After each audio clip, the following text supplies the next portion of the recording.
So how many total participants are there?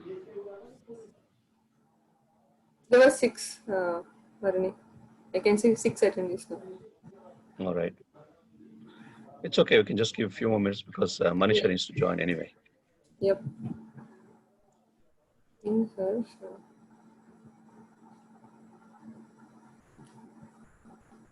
So, okay.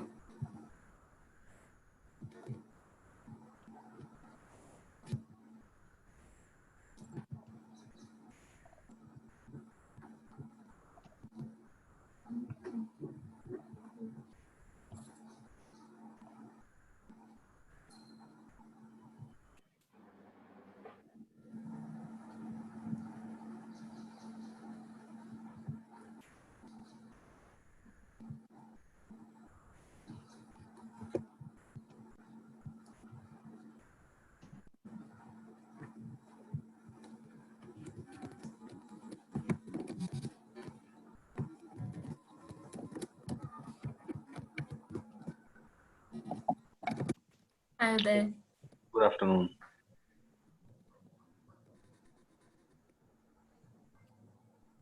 Uday. Hi, Barney. Yeah, hi, Uday. How are you? Good, Barney. How are you? Very good. And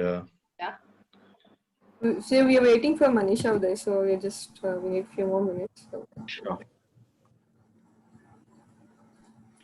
we call her. Can you give me? Hi, Divya. Hi.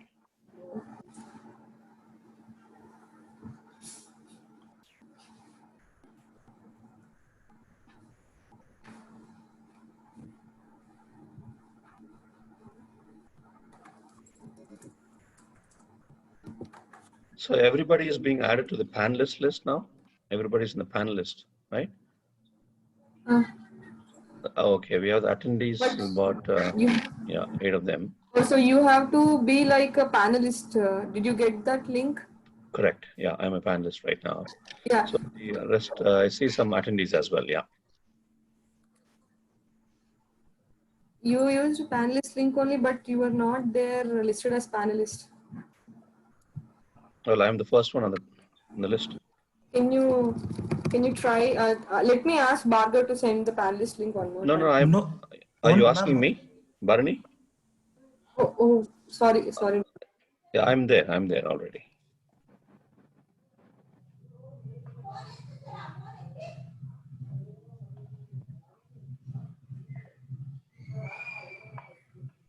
Yeah, we can just give it another 2 more minutes.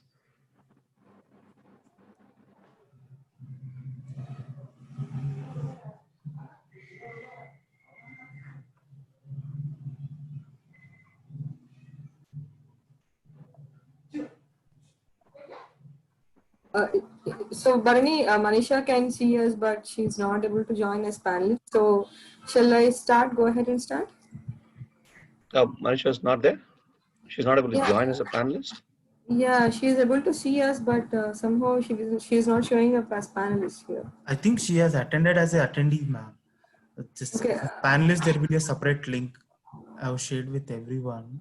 Yeah, she's there. MS. So I think do one thing.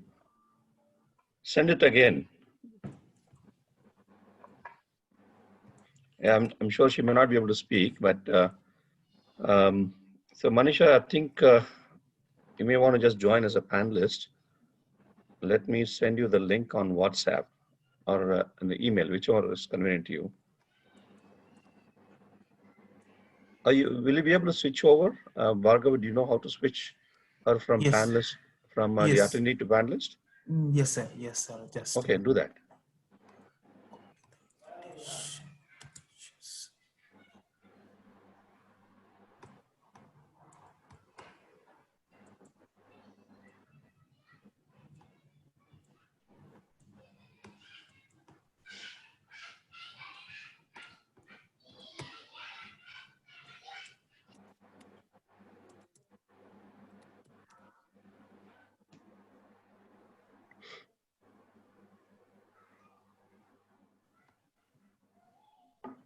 Thanks, Manisha. Thanks for joining.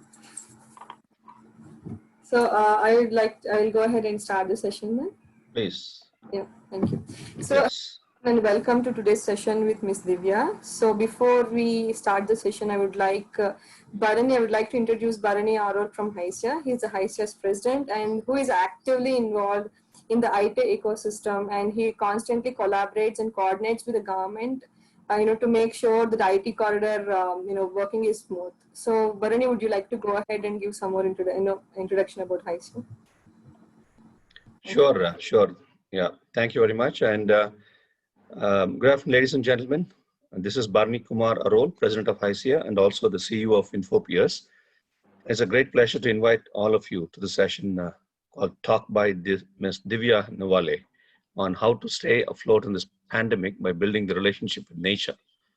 So many thanks for participating, and also Divya for taking the time to join this webinar. Thanks to the CSR team for organizing this webinar too and having me here. As you may be aware that HISIA is about 28 years old organization with more than 300 member companies covering 90% of the entire IT industry in Hyderabad. You know that we have about close to 600,000, 6 lakh employees here. So we cover almost 90% population among our membership. We've been working on several initiatives in the areas of innovation, infrastructure development, SME support and promotion, CSR, that is this particular group, and Academia Connect. And we primarily engage all the stakeholders such as the industry, government, academia, IT employees, volunteers, NGOs, technology partners, research institutions, and so on and so forth. That would primarily benefit and potentially impact the IT industry in every manner. Well, ICS is very different from the other industry organizations because ICS is driven by the industry, primarily the CEOs, center heads, and the senior leaders of the IT industry who contribute their time on voluntary basis. The association is managed by about 15-member management committee, of which 5 members serve on the executive committee as office bearers. So I've taken over along with the new executive committee, for which Manisha is the treasurer right now. So we have taken over this May 2020 May, and our term is for about 2 years. We hope we try and just do the best we can to accomplish many different expectations of our stakeholders. So HISIA activities center around 5 forums primarily. Each forum is led by a MC member, which is management committee member, and the participation comes from keen, passionate member company volunteers like yourselves. A lot of people out here, Pravina, Rachita, they're all volunteers, and of course Uday, right? And so many people out here. The one of the forum is Industry Academia, wherein HISIA works closely with the academic institutions and universities in Telangana for skill building, promoting entrepreneurship and employment generation. The CSR forum, which is basically this forum, through this very exciting and amazing forum, ICF focuses on championing initiatives and volunteering activities around education, environment, and citizen well-being. Next one is the Infrastructure Forum. Infrastructure Forum focuses on strategic topics such as power, internet connectivity, water and transport, and works closely with the government for policy evolution and the ground implementation. For example, if you had seen right during the crisis, everybody had to move to home, right? The migration from work to home happened in a very short period of time, and ICIA worked very closely with the government agencies to be able to make it happen. And the next one is the Innovation Forum. The Innovation Forum focuses on promoting, recognizing, and encouraging innovation across member companies. It can be even technology innovation, or it can be technology for good, maybe in the CSR, kind of context as well. Innovation, is one of the primary focus for us. And we have another one called the Small and Medium Enterprises Forum, SME Forum, that helps identifying topics relevant to SME businesses, working closely with the government to promote SME well-being, because SME is the backbone of any economy in a country. So we try and just collaborate with the government and the stakeholders to make sure that they are sustainable enough. So HISIA engages very closely with the government of Telangana in terms of the support in drafting, reviewing new IT-related policies, coordinate industry-government interaction, be part of key committees that administer IT industry incentives, promote brand Hyderabad, etc. I think, if I just have to keep talking about HYSIA, it is a 28-year-old organization. It was formed, just by 5 people who were at that point in time, like in various different capacities from government and from the industry. And now we are a very strong, organization. Just started about few months later after NASCOM was started at the country level. So that shows how, say, deep-rooted HYSIA is, and it is the primary IT industry body for the entire Telangana state. So I think there'll be a lot and lot, activities that we would just want to be talking to you about. But at this point in time, I would leave it to Manisha to talk about the CSR forum. But my only request to all of you is that just keep subscribing to HYSIA Facebook handle and all the Twitter handle so that you'll keep getting a lot of updates. So HYSIA, HYSCA 1991 is the Facebook handle and also the Twitter handle. Please do subscribe to it so that you'll get all kinds of updates, and do support HYSIA activities wherever it is. We've been doing a lot of work in the CSR area, and Manisha would again explain to that. But my only just request to all of you is that please do listen to this particular session, and the speaker is going to be talking about lots of our experiences, and how we should just be able to protect the environment, whatnot. I think it's all about we contributing from our end to be able to save our Earth planet. So I think with with such few words, I sign off and give it to Manisha. Thank you very much for the opportunity, and stay safe, stay home, stay healthy. Thank you. Thank you, Varni and Praveena. It is a great occasion for and a very proud moment for HYSIA CSR Forum as we start our first webinar, and it being such relevant and such an important topic that I think this is just the right kind of start that we could have had for the webinars for HYSIA CSR Forum. HYSIA CSR Forum acts as a catalyst to bring IT corporations together to make Telangana a socially inclusive state and a preferred social entrepreneurship hub. The forum is focusing on three main towers: education, environment, and health and well-being. And to support these three towers, we also have volunteering as well as technology and communication and impact hiring. These are the four horizontals we have. We have our flagship programs like Disruptive Digital Intervention, the DDI, which is an educational flagship program of HYSIA, and other impactful program which we are coming up with related to education. On environment front, we are looking at launching multiple relevant programs considering the change in scenario due to COVID. And in past, we have collaborated and done many very large scale program and collaborated with government on programs like Harita Haran. And today, it's just the right occasion where Divya will guide us with, she will tell us about what are the kind of things that we can take up which will help us to improve the environment quotient in Telangana. Over to you, Divya. Hi. Good afternoon, and thank you so much, Manisha ma'am, and thank you, Bharani sir. I'm really grateful for this opportunity. I definitely want to also thank Venkat sir specifically because he has been the champion who has always inspired me to do more, especially because I come to Hyderabad every few months and I'm always thinking, what can I do in Hyderabad? What am I doing for my own hometown? And this has been a wonderful opportunity for me. And I'm really grateful that so many people have joined today, especially in a very crucial time for all of us. We're all sitting at home and we are all in the part of a global pandemic right now, but I think the idea is that we can still do some things for the environment while we are sitting at home. So I've started to share my screen. Can somebody confirm that they can see my screen right now? Yes, Divya. Thank you. So thank you again for the opportunity. And I think as we have discussed, today's focus will mainly to be about understanding our relationship with nature and how we are going to rebuild our relationship with nature while we are staying at home. Um, so I'll start off with a little bit about me and why I'm here today, what brought me here as a speaker to you.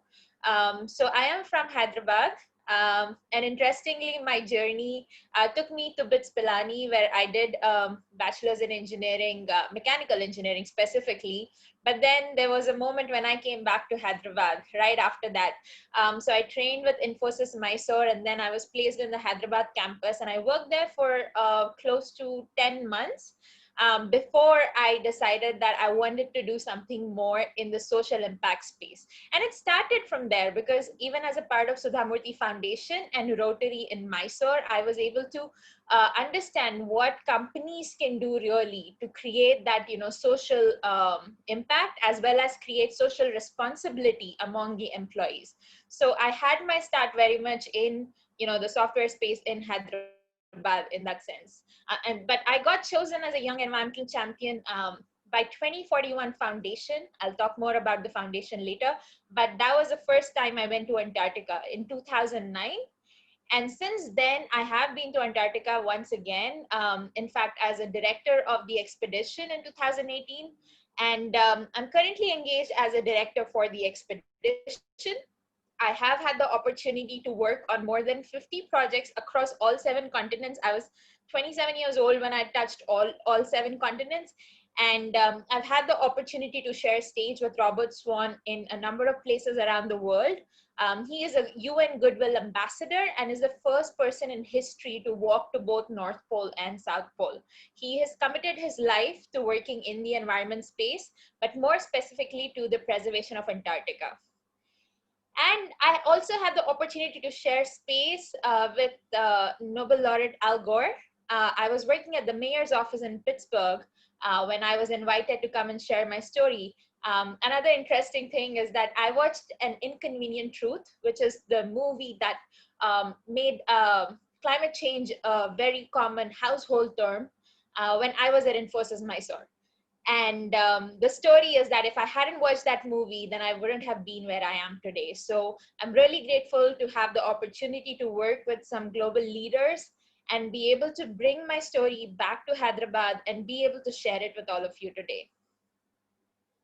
So we'll go to where we are talking about and the place that's very close to my heart, and that's Antarctica. So Antarctica is the 5th largest continent. It's larger than Europe and Australia. And just to give you a sense of the size of the continent, the shortest distance from the coast to the midpoint, which is more popularly known as the South Pole, is actually 900 miles. And that's not even the most accessible route. So people, when they actually walk to the South Pole, they either go through the continental space here, the peninsula region here, or they go from here. And another estimation, good estimation of size, is you'll see here is the state of Texas placed within the continent of Antarctica. So that's how big this continent really is. And if you look at it, 91% of the world's ice is actually in Antarctica, and 86% of fresh water is in the form of ice on this continent. So it's not a very good idea to kind of let this melt, because then we will definitely face problems. And my journey to Antarctica started with a place called Ushuaia in Argentina, which is the southernmost tip of the South American continent. And we had to go 684 nautical miles to reach the continental area, which is more popularly, this is known as the peninsula region of Antarctica that's come from South America. But it's not an easy journey. Antarctica is a beautiful place, but to reach there, you have to cross something known as the Drake Passage, which is considered the most turbulent ocean area in the world. There is a joke among sailors that if you haven't crossed the Drake, then you have not seen the ocean. The reason why this happens is because that's where actually the Atlantic and the Pacific meet. and the currents are really against each other. So it's the most turbulent kind of sea or ocean ride that you can ever have, and you can see that the waves are really high. And I sometimes joke myself that the reason it took me 8 years to go back to Antarctica second time is because I was not mentally prepared to cross the ocean. Luckily, I've survived both times, and hopefully, if an opportunity arises, I will do it third time. But I know that I'll be terribly seasick. But once you cross the Drake Passage, you reach one of the most peaceful places on the planet.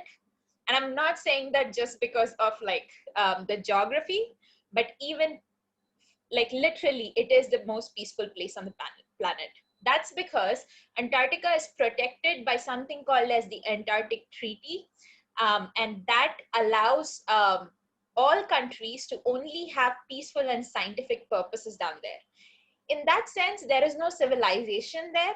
And we live on this ship the whole time. So for 2 weeks that I was there, I stayed on the ship. That becomes our home.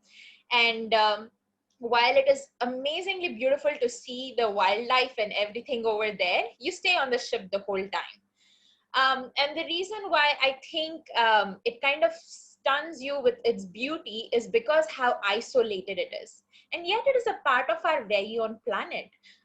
You feel like you've almost come to another, kind of a paradise or something. But the point is that, it is the most peaceful place on the planet, and it will continue to do so until the year 2041. Right now, the Antarctic Treaty is valid until the year 2041. If you think about it, this is only now 20 years away. And when I went to Antarctica the first time, it was 30 years away. So within 20 years, there will be a meeting where world leaders will come again together like they do every year. But this time, they will discuss about if Antarctica should be opened up to any other options. Say if we have too much overpopulation happening everywhere else. So maybe we start building civilization in Antarctica. And it could also happen that we would open it up to oil drilling and other activities that are not peaceful or scientific in nature. And that is the reason why 2041 Foundation was started. As I mentioned, Robert Swan is the first person in history to walk to both the poles. He has been a UN Goodwill Ambassador for the Youth and a winner of the UN Humanitarian Award. He has dedicated his life to the preservation of the continent. And how does he do this? He goes around talking about promotion of recycling, renewable energy, and sustainability in the real world. So what we do here every single day in Hyderabad accounts for the climate change and the global warming that's happening down in Antarctica. And that's the reason he combines his philosophy of think global and act local, as well as the fact that you have to have a long-term vision. And that is the reason he chose 2041 as the name of his foundation, because it's a great reminder that until 2041, Antarctica remains a peaceful place. And the vision of 2041 is to keep it peaceful and safe beyond that year as well. So as I mentioned, 2041 would like for Antarctic continent to stay protected beyond the year 2041. And we do this by informing, engaging, and inspiring leaders like us so that we can take responsibility, be sustainable, and know that right now is an important time and place for policy, sustainable business, and technologies that can help save the planet. And Antarctica is really, really beautiful. Yes, it has the most amazing icebergs and beautiful the just beautiful landscapes that are very hard to phantom if you have not seen them for real. But the fact is that also it's going away. It is receding. We are looking at climate change happening as of today. It is real. And you will see ice shelves falling off. You will see icebergs, like huge icebergs floating away from the main continent because they have broken off due to the heat that is happening in Antarctica. And humans have left their mark everywhere. This particular place in Antarctica is called the Deception Island, and it's a very grim place. What you see here is an old oil station that was abandoned over 100 years ago at this point. And the reason they existed is because of the fact that industrial revolution was just in its beginning at that point, and we hadn't discovered as much oil as we have today in the world. And so the oil that was actually kind of processed here was whale blubber. That's right. So humans used to go to Antarctica and hunt for whales. There was a point in time when more than 90% of the whale population around the world had actually been wiped off because of the fact that we use that whale oil to make street lamps in Europe burn brighter.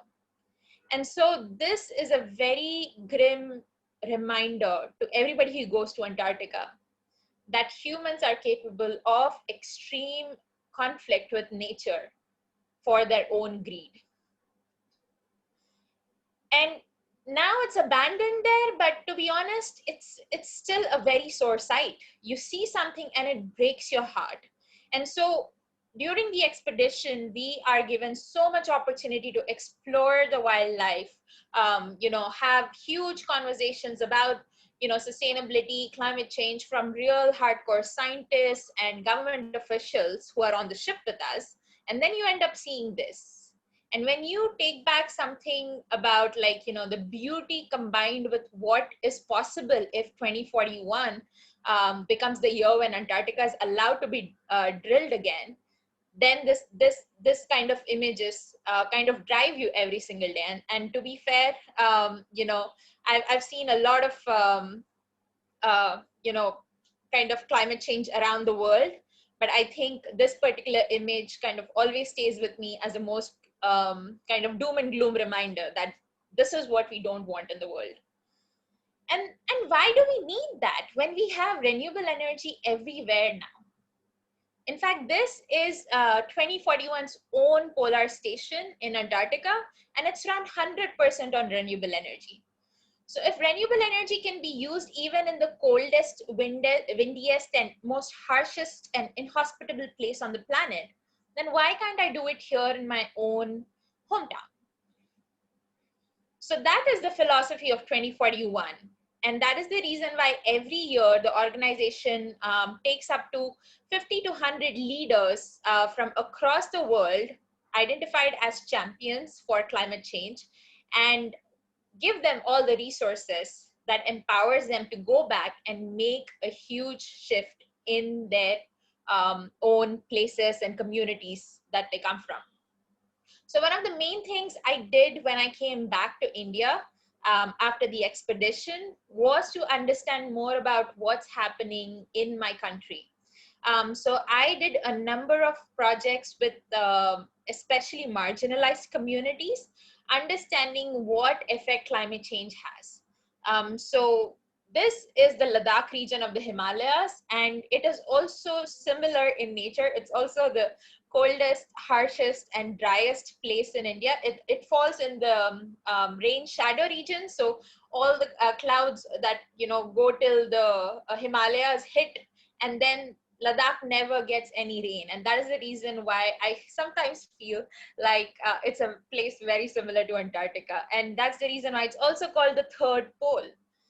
And together with 2041 Foundation and a number of other organizations in India, we put together something called as the Third Pole Education Base. And this is a 100% solar powered library for kids in Ladakh.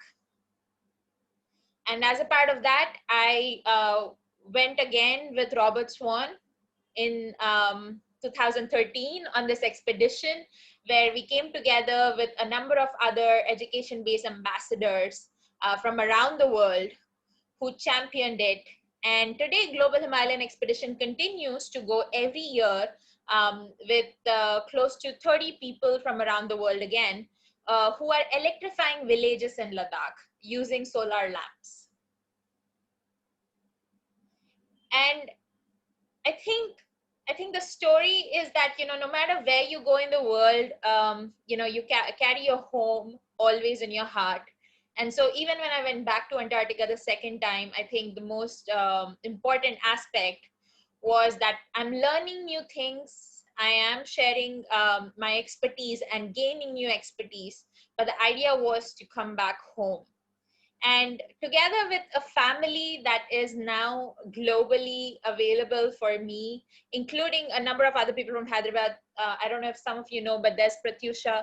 She was on the ship with me in 2018. She's also from Hyderabad, and she is also a huge proponent of climate change, and a very inspiring person as well, and a great friend of mine. And so together we have a whole family that works on sustainability together, and are looking forward to take urgent action to combat climate change and its impact.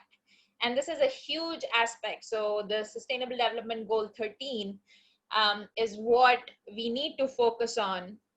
And I think I want to spend a few minutes now just talking about facts and figures of the reality of climate change today, and how this ties into the story of why we need to act now and why we need to do it despite the pandemic. So some of you might know that we have something called the Paris Agreement, which was signed in 2015. So it's almost 5 years since that already happened. And according to that, we were told that the Earth needs to stay under 2 degrees Celsius temperature, or even like the more ambitious target is to stay to 1.5 degrees Celsius rise. But as of 2017, we have already reached 1+ degrees Celsius increase in the global temperature levels. And this is as compared to the pre-industrial levels of 1800s, late 1800s. And so we really only have a bandwidth of 0.5 degrees Celsius rise left. Sea levels have also increased by 20 centimeters already. And so if we go at the business as usual rate, then we are projected to rise another 1 to 4 feet by the end of the century. However, it's also been told that to limit warming to 1.5 degrees Celsius, we need to reach net zero by the year 2050. So for that, we should already drop by 45% in the next decade. That is between 2020 and 2030. And it's also being called as the decade of action. The irony in all this is that the governments recognize this, but still the climate pledges under the Paris Agreement as of today cover only 1/3 of emission reductions required to keep the world below 2 degrees Celsius. I'm not even talking about 1.5. So this is where all of us need to join and put all hands on deck. We need companies, we need individuals and responsible citizens to come together, even if our governments fail. And the idea is that, this is going to be an advantage for all of us to do. Climate action, bold climate action, would help us create huge economic benefits in the next decade. And it's going to create a number of jobs. Just the sustainable energy sector is set to bring more than 18 million jobs globally by 2030. So it's a win-win if we all work together on climate change. We have less than 10 years left. So we cannot wait for this pandemic to run out, and we really need to act now. If we are going on business as usual, then we are definitely crossing the 2 degrees Celsius mark. But we still have opportunities to respond and keep it to 1.5 degrees Celsius. And if you think about it, I think we should specifically focus on our country, India. Because if you look at the graph, it says that the 10 countries with the largest emission reductions and the increases in the last few years, excuse me, US is being shamed a lot, always saying that, they are not doing enough. But if you look at the metrics, US is reducing the fastest as compared to, say, China and India, which are increasing at a massive, unprecedented rate. And this is the reason why I think, even though, our per capita emissions are low, which I'll also talk about in the next slide, we really need to focus on the fact that our emissions are increasing, and they will continue to increase because of the fact that we need to embrace development, we need to bring more people out of poverty, and we need to ensure that we're doing sustainable growth for our economy. So we do need to save the earth while we are talking about, ensuring that people have food and people have health and well-being. So how do we do that? We start with something called as the carbon footprint calculation. Our carbon footprint is mainly everything that is put together in a form of a metric that allows you to say that this is the exact impact I've created on the environment because of what I'm doing. And we can sit at home and calculate this. There are a number of calculators available online. And if you want the UN one, try the UN one. It provides you household, transport, lifestyle. There's the WWF calculator, so you can use that one. Or you can even look at something that's provided by businesses in India. In fact, Tata Power allows for you to kind of go beyond and calculate even your business level footprint. And not just that, as an individual, we could also look at a number of applications that are available online to us, which talk about how we can track our environmental impact on a daily basis. So you can see that there's approximate daily carbon footprint, and you could even start making yourself carbon neutral by saying that, I will plant a tree to offset for it. So coming to offsetting. Offsetting is the easiest way to kind of reduce our climate action on a daily basis. And the easiest option, even within offsetting, is to plant trees.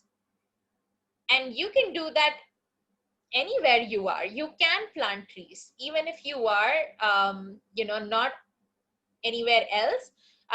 The reason why you should be planting trees, even if you're not having access to it, and I'll talk about how you can do it online, is that there are only 35 billion trees in India for a population of 1.3 to 1.4 billion now. That means we are only 28 trees per person as of today in India.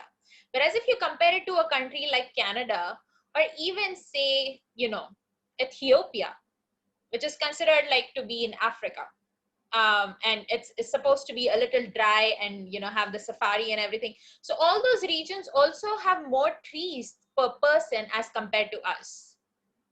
And the lowest that you can see is, of course, the desert, Sahara Desert in Egypt, which has 1 tree per person. So 28 trees per person is in fact very low. In an urban area like Hyderabad, it has been said that there are only 4 trees per person. And the Indian Institute of Science report in 2014 says that India should have at least a minimum of 7 trees per person to create a healthy environment. And the point is, trees are the easiest way to reduce our carbon footprint. As of today, per person, per capita, the carbon footprint of any average Indian, I'll not say me because I'm not an average Indian, I fly a lot and I kind of travel a lot, so I think mine would be higher.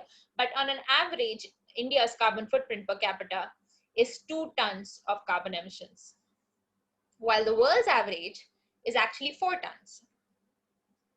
But the interesting fact here is that, do you know how long it takes for one single tree to offset 1 ton of carbon? 40 years. That's right. So as of today, my carbon footprint just for this year, say because I'm not traveling a lot this year, it's at 2 tons or at the max 4 tons, which is the world's average. So even if I planted 4 trees this year to say that I want to offset my carbon footprint, it will take 40 years for those 4 trees to offset the amount of carbon that I've generated only this year. And another issue with trees in general is that you could plant 4 trees and maybe only 1 will survive for 40 years, or maybe not even 1. So in order to ensure that I am actually offsetting even in 40 years, I would have to plant at least up to 12 to 16 trees to be able to ensure the success of the tree to do the offset that I require it to do. And that's the reason why numbers are really important, and even software for that matter, because what gets measured gets managed. So if we are planting trees today, we need to track how many trees we are planting, and we need to go measure every year or every few years how many trees have survived, so that we truly understand how we can manage our impact.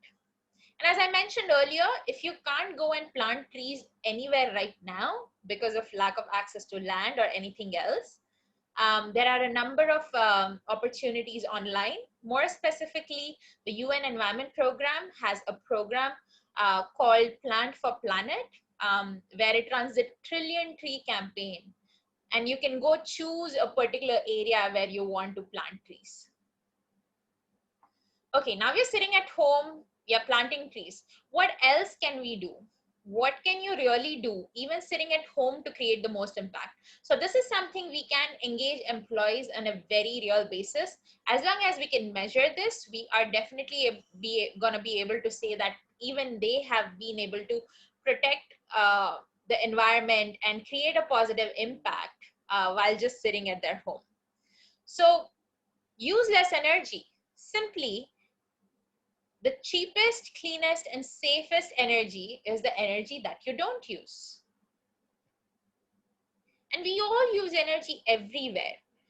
In our homes, it's in our appliances, it's in our transport that we use on an everyday basis, maybe not every day now, but you know, it exists in like things that we don't really think about. Imagine how many times you're charging your phone every single day. How much time are you keeping your laptop plugged? And then, of course, there's energy that trickles down in so many ways. So every product you purchased has used energy to create it. So after all, it's our home and it's our choice. So we can work with employees and engage them to understand what kind of choices they can make to use less energy and create energy efficient homes. A very typical example that is used in a lot of policy places as well is that, I'll take the Indonesia example. In India, we usually have something called pressure cookers that, we use the gas to prepare our rice. But in Indonesia, more specifically in the urban areas, they always use the electric cooker. So that's the most common way that they cook rice. And they're also a huge rice eating country. And this is considered on par with China, where also a lot of rice is eaten around the world. So back to Indonesia, what I was saying is that the electric cooker has an option to either heat it or cook it rather, and then keep it warm. So there are some homes that keep their food, rice in the electric cooker all day long on the warm status. And this is a huge issue because it causes a number of, carbon emissions for nothing but just to keep the rice warm. And it is said that, the impact is so much that we could save almost like, the energy of a whole city just by turning off all the electric cookers in all of Indonesia. So we're talking about a very large scale use for something as simple in a behavior change. Similarly, there are so many energy efficient appliances out there in the market.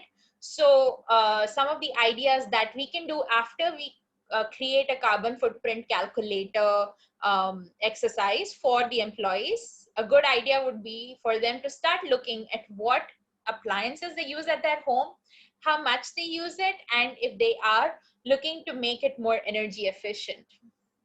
Because as consumers and customers, we have a great choice in choosing what we would like to put into our homes and making it better for our environment, not just our home environment, but for our bigger home, which is the planet.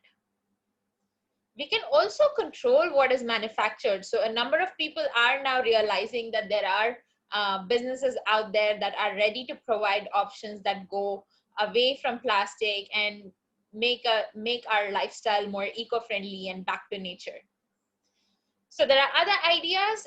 There are a number of plastic footprint calculators out there as well. So this one is with repurpose. I also recommend one with the Happy Turtle.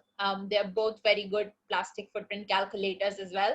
So this is something that can be done for like a huge amount of employee engagement exercise, and let people understand that, hey, this is your carbon footprint, this is your plastic footprint, and this is how you can tackle it. And there are a number of solutions out there. Then coming to something very important to all of us, which is food. Especially in this particular time and period, when we need to be healthy and build our immunity. I think there is a huge kind of awareness that has already happened, luckily, where people are ensuring that they're buying more local, fresh, and organic, ensuring that they get the best of nutrients from their food. But that brings us to something that we really need to focus on in terms of waste. Hyderabad generates around 5,000 metric tons of trash every single day that ends up into landfills. And 80% of this waste is actually not waste. So it's a lot of garden waste and newspapers and other things that can in fact be composted. So it would be a great idea to create an employee engagement challenge around waste as well. And then we quantify this in a sense of, we try to understand how much these people have done or how many people have taken this up. At the end of the day, we want to be able to look at 1,000,000 people doing zero waste imperfectly as compared to only that one person who does it perfectly. We want everybody to work on climate change together. And another important aspect I want to bring is transport. I know we are not taking as much public transport as we did in the pre-pandemic era, but the point is that transport is another huge aspect. And once we open to a post-COVID world, we need to embrace the idea of using our metro and our bus services much more. And I think at the end of the day, we want to ensure that we are reducing our environmental impact and be able to say that this is how much impact we have created in a positive way. And that can only be done by measuring it, tracking it, monitoring, and reporting it. So that's it. That's the idea of what I think we should be doing. I'll end this with one of the most popular quotes of my mentor, Robert Swan, which is that the greatest threat to our planet is the belief that someone else will save it. And this is it. This is where the reality is. We cannot wait for governments to act. We have to depend on ourselves as companies and as individuals. We can take it into our hands. If someone like me from Hyderabad can actually go and become an environmental champion, we can all do it. We can all do it in our own small ways, in sitting in our own home. And we can do this through resources already available to us online. And as long as we can measure the impact and say that this is how much we did, it will empower us and inspire us year on year to do more for climate change. And so that's about it. I think we need to ensure that we make every single day Earth Day. So thank you so much. I'm really glad to have this opportunity once again to share my story and to share some inspiration. And I'm looking forward to see how we can work with HYCIA to make this idea a reality and work with organizations that would like to kind of engage in virtual volunteering and employee engagement activities through the pandemic period. I'm happy to answer questions. Thank you so much, Divya. This was a wonderful session. And yeah, they want to talk about Yeah, sure. So I think Divya, I would like to congratulate you for this phenomenal journey. I think very few. I think it's a privilege for you to actually be part of this wonderful journey so far. Hardly, I wish I could be part of that big journey, but yeah, eventually we'll start working with you through HYCIA or other forums that we have. So yeah, I also want to thank you for actually sharing these enlightening facts. I think not that we don't know all these things, but yeah, these numbers may make us realize a lot of things. That 4,000 tons, 2,000 tons is like, it's a eye washer for me, in fact. I never realized that we are actually consuming so much of carbon per capita per person. Mm-hmm. And one good thing what through ICF we've been doing is at least on the plantation side, last 5 6 years we've been doing a lot of plantation, but not sufficient though. We actually want to take up a lot of plantations just to offset this carbon footprint. And we also have identified few levers, as you covered most of them: air, water, Mm-hmm. energy, and wastage. So we Yeah. have earmarked few initiatives. I think we are yet to start with a few this year. So we would be really happy, in fact, to associate with you and see if we can start working on few of the endeavors. I think to start with, being in this lockdown period, we want to start with something on energy, because back of our minds, what we have started to think is we have been using a lot of gadgets, as you rightly pointed and coined. So maybe as simple as having a mobile, uninstalling a software on a application on your mobile, you also yield a lot of energy saving. It's matter for numbers, you know. While I actually may install one or two applications, when it multiplies with thousands and millions of people, it's going to have an impact, larger impact. Exactly. So yes, so I think we would be really happy to be part of this great journey that you have enlightened us. So let us know how we can do it together. I will touch base with you sometime. Absolutely. So I'm working with Nirman, which is where Venkat sir's and Rachita's contact came through. And Okay, we are working on providing like simple virtual volunteering exercises perfect.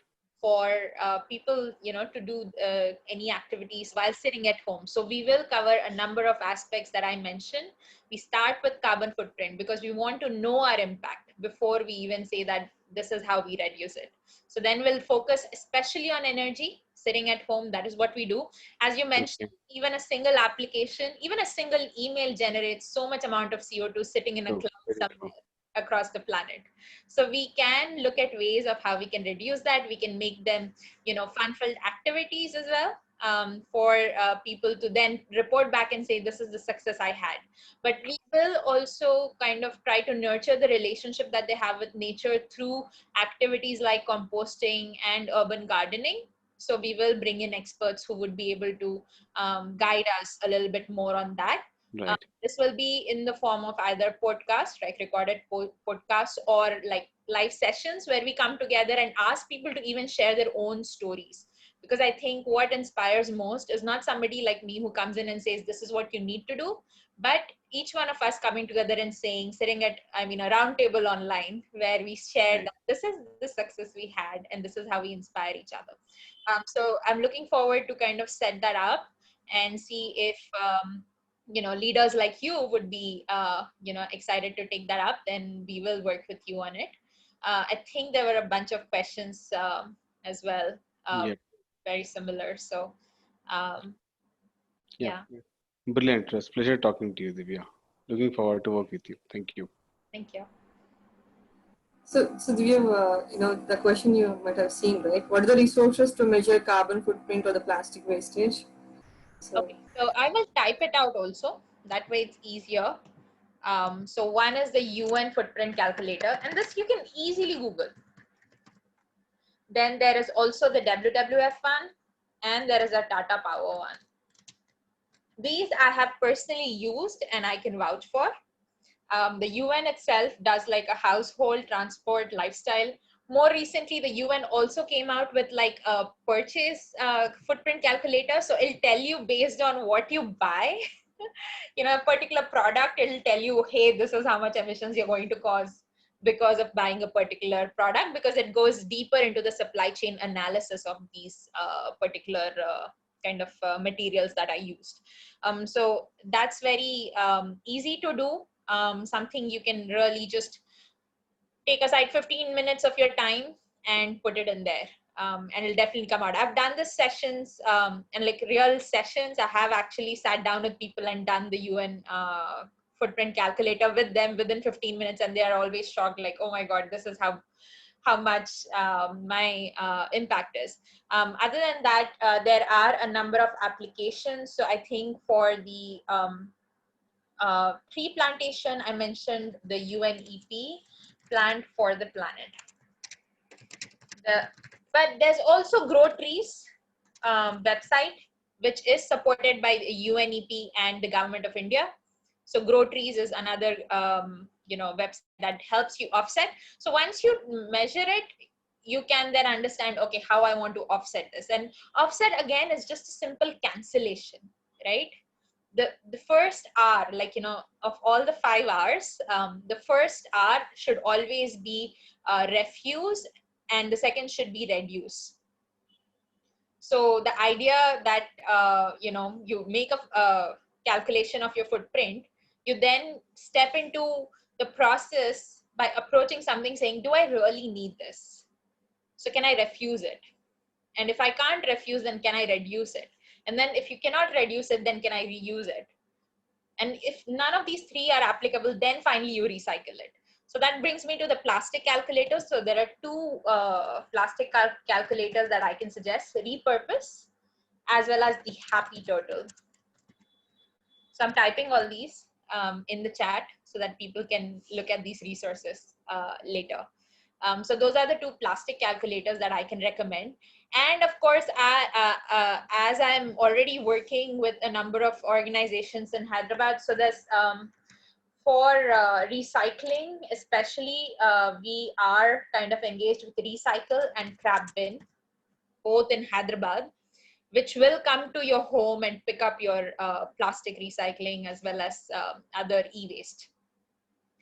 So that's one thing that we're really specifically keen. E-waste is something I've not discussed in my presentation. I know it's important for HYSIA. So that's something that we can explore together. But again, it comes down to like, somebody needs to go and pick it up. So we can discuss that model at a later stage. So those are some of the resources. Are there any specific resources you wanted, Mr. Who asked me? The Saha, did you want any of the specific resources? So everyone, if you have any questions, please do type in. So when Divya is there, so she can answer your questions. I think someone also asked to show us the previous slide, but I'm not clear which one now because I was in the flow and I went very fast. Sorry. Let me know which particular slide, but we can also share this presentation later for all the attendees to look at. Sure. So Divya, so you talked about your journey through Antarctica. So you told me that your motivating factor is a movie which you saw. So like, what is a motivating factor in there? Like, is it that you have to save the planet, or what exactly motivated you? I think what motivates me is the fact that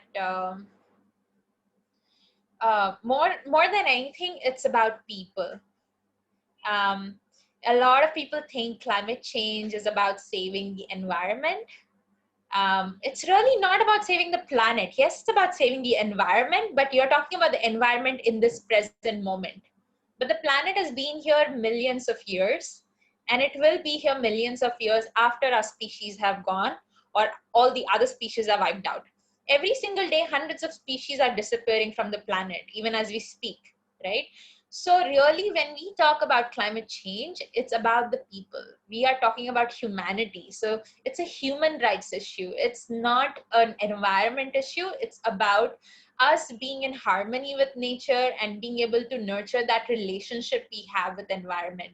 And for that reason, I always feel like, people think, oh, I love nature a lot. I do, but I think I like people more. And when I started working in social impact space, I always thought that, we need to ensure that people are, have better livelihood and other things. But if climate change happens, then none of those things will really exist. More and more people will become refugees around the planet. More and more people will suffer. Just the pandemic is set to push back millions of Indians back into poverty. And so if we don't focus on these long-term disasters, and that's why, again, the 2041 vision makes so much sense to me. I was 22 when it was 30 years, right? Like, it seemed like 30 years was so far. And now 10 years have already passed. And I'm like, oh my God, in another 20 years, we'll already be at a point where you can say that, Antarctica needs to be kept safe again, right? And we don't want to reach that point. We have reached a tipping point. To go a little more technical in terms of climate change, we've already reached a tipping point. They say that Syria is a civil war, but it is actually a climate change war because of the fact that it was a resource war for water and so many other resources. So it's always connected to the fact that the human and environmental conflict is at the heart of every war in some aspect or the other right now, at least right now, like the oil wars or anything. It's against nature. And I think if we can fix that relationship, a lot of other things will fix themselves. So I think that's my inspiration, and that's my deep, long vision that has come through my mentors to me. That's great. Thank you so much, Divya. So, and you have another question from Vijit Saha. I'm associated with project like Kaveri Calling. What's your thought on the same? I think at the end of the day, there are a number of issues that become very political in nature because of resources. Humans have made borders, and if we create consider it as regions or anything, for us it's about culture. Some are about culture, some are about access to resources, and there are a number of other factors involved. But I think I'll bring it back to the point that it should be about the people. And I think people should not be suffering for resources. And I don't want to make any kind of comments other than the fact that I really think that we always need to ensure that if we are able to nurture the relationship with nature as people, then we will benefit from it in the long term. Thank you. Thank you so much, Divya. So, does anybody have any more questions? So, I think that's it. So, Manisha, do you wanted to add something to what Divya has given the talk? Thank you, Divya. It was really good listening to you. And I did not introduce myself, but I am from Infosys. So it was definitely a very interesting beginning when you talked about you being in Mysore campus. So I actually head the Infosys campus in Hyderabad, Pocharam, and I'm exec committee member of HICIA. So these are the two roles which I play. Divya, after you told me about the um, refuse and then reduce, recycle, repurpose, and recycle. So these four have been going on in my mind, and actually, we would like to take up. So that is rot, which is compost. So the sixth is rot. Okay. And even the e-wastage. So these are all very important aspects, and we should remember it like a mantra in every day, that every action which we take, that is it really needed. Yeah. Now the thing is, while we can speak about all of this, how many people are really able to utilize it in their day-to-day life? How many people adopt it as their way of life? I also like the thought about the way you said it's not about planet, it's not about environment, it's about people. Very few of us realize it. And it's important that we take this message to the wider community, to the larger audience. And it will be great if we can work with you, Divya. Uday is anyway connected with you. You also know Venkat very well. Ravina is aware. So it will be good if we can come up with very concrete things that we can take to the organizations for implementation. Would be even related to e-wastage, so though we didn't talk about it today. So that we can collaborate for something tangible. Absolutely. The idea is that we want people to feel empowered. Even though they're sitting at home, there's still so much we can do. And so what I brought today was very just on the surface. We can go deeper. And as you mentioned, e-waste is one particular aspect. We can definitely create a program around that.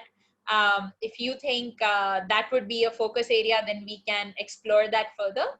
And there's definitely a number of opportunities for people to get engaged. And the only way you can keep people inspired is for them to kind of give them challenges, to say that, hey, can you do this better? And there also I brought the idea that we do a monthly roundtable where people can come and share their stories. And the idea is that even people who are working full time are sitting at home and trying to understand, okay, what can I do to save the planet? And so if you can just give them And at this point of time, actually, Divya, there are lots of us, so many of us who tend to feel, oh, everything is going fine because we are not really commuting and everybody tells us that pollution has reduced. So maybe things are automatically going on the right track. We don't need to do anything. But lots of things you mentioned are very, very relevant and we should look at those.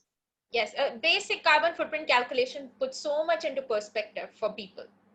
And when I talk about the word tons itself, people be like, I can't be doing that kind of impact in tons.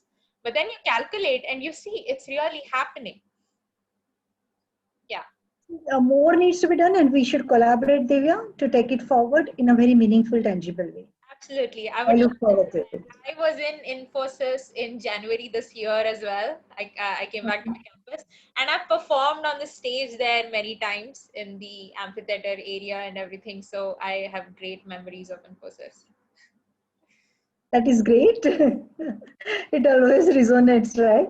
Okay, so I'm glad Praveena, Uday, Rachita, who have played major role in organizing this event, and let's take the association beyond this one. Thank you, ma'am. And Uday, I liked your point about can you even delete one app on your mobile phone and reduce the energy consumption? We don't think to that level. We need to think more. We That do. was a good pointer, Uday. I'm going to delete some of the apps instead of saying just let it be there. No, why? Yeah. That is a small act which is going to help me. I want to do it. So, In fact, Uday, I we learned are something going from all of So, you to today. challenge. I'm glad I was yes. attending this today and was learning which is I can implement it. Now, Uday is going to demonstrate deleting one more app from his mobile now. I will definitely.